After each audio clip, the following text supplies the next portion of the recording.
Colonel Gaddafi may have lost control of Tripoli, but he remains at large and apparently determined to fight on. Well, to discuss the highly volatile situation in Libya, we're joined now by Christian Le Mière, an analyst with the independent London-based think tank, the International Institute for Strategic Studies.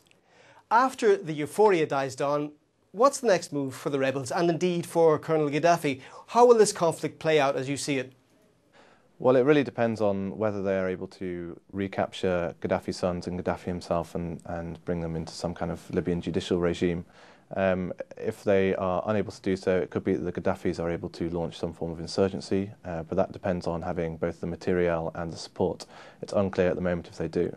NATO says there'll be no boots on the ground, but how can the rebels prosecute this next phase of the conflict, tracking down Gaddafi, without NATO's expertise on the ground? I think NATO is very keen to avoid any kind of military presence on the ground.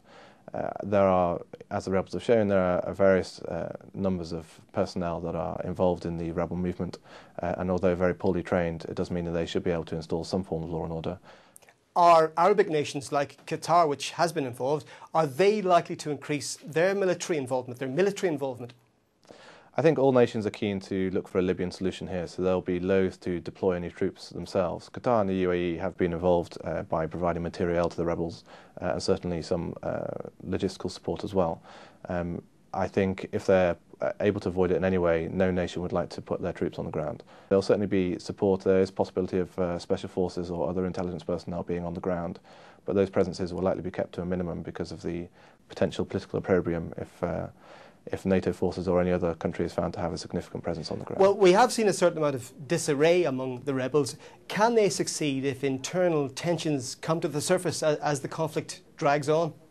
The tribal politics in Libya are obviously incredibly complex, and there'll be lots of jockeying for political position in these very uncertain times.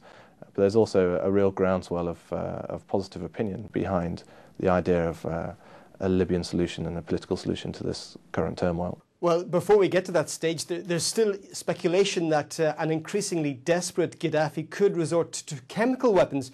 What's your view on that?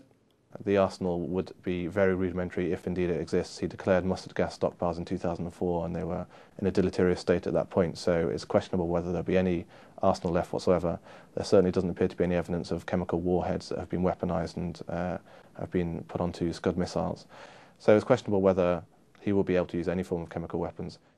After the invasion of Iraq, one of the mistakes the US was perceived to have made was not including the Iraqi army in the rebuilding of the country. Could that mistake be repeated in Libya? I think everyone involved in the Libyan situation at the moment is very aware of the Iraqi example, and particularly debartification and the consequences of debartification, which really fueled the insurgency in the immediate aftermath of the Iraq invasion. There may be some kind of bloodletting, but I think everyone is keen to prevent a dismantling of the state that existed because they know that the anarchy that may occur could just fuel instability. Whatever happens in the coming days, stability seems a long way off. Christian Le Mière, thank you for joining us and thanks for your insights.